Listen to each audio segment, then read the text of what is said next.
Undervalued stocks are shares with the market price significantly lower than what their actual value should be. The value of a company is based on certain fundamental financial indicators such as its cash flow, profits, return on assets, liabilities, etc. For various reasons, the market price of a share may not accurately indicate the current value of the company. For instance, smaller companies not on the radar of analysts and investors may be experiencing a growth in their sales and profit, but it may not be reflected by an increase in their share prices. There are many such reasons why a company's stock is trading at a value lesser than its true value. Hey guys, this is Simran from ClearTax, and today I'll be talking about some key indicators used for figuring out the undervalued stocks in India. But before we begin, do not forget to press the bell icon and like, share and subscribe to our YouTube channel for more updates. So let's begin. The first one is price to earnings ratio. PE ratio is one of the metrics to identify undervalued stocks in India in 2021. The PE ratio compares the current market value of a stock with its earnings per share. Typically, undervalued stocks will have a low PE ratio. Remember that the standard PE ratio differs from industry to industry. Comparing an IT company's PE to a manufacturing company's PE ratio to judge the stocks are undervalued would be misleading. The second would be impact of news. Good and bad news both affect the stock market by changing the public's perception of a company. Sometimes bad news can lead to stocks becoming undervalued for a short period even though their financial fundamentals remain strong. The third one is price or earnings to growth ratio. The price or earnings to growth ratio establishes a relationship between PE ratio and earnings growth.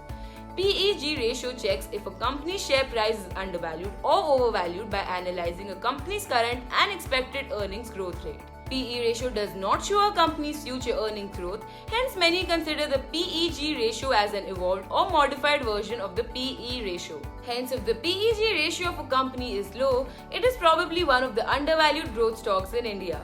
The fourth one is change in fundamentals.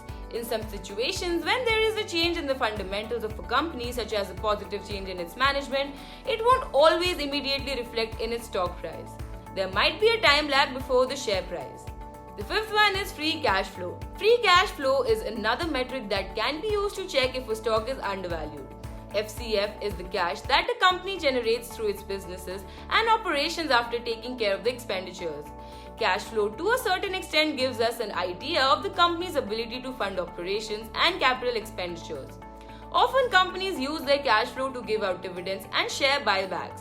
This is the reason why many consider cash flow as a value metric. If a company is trading at a lower value and cash flow is rising, there may be chances that shares are undervalued and matter future chances of growth. The sixth one is the disruptiveness of the business model. Identifying the potential of new companies as well as the underdogs in the industry is another way to find undervalued stocks in India in 2021. Look at the companies offering disruptive products and services in the industry or creating a new market or market channel.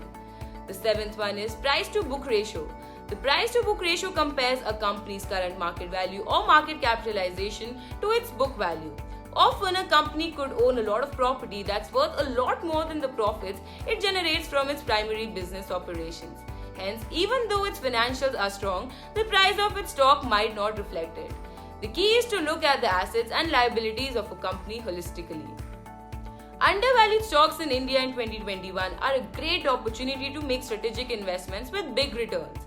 There has to be a balance between tracking the key ratios of company and your analytical judgment about the impact of changes in the company, industry or market to be able to identify undervalued stocks successfully.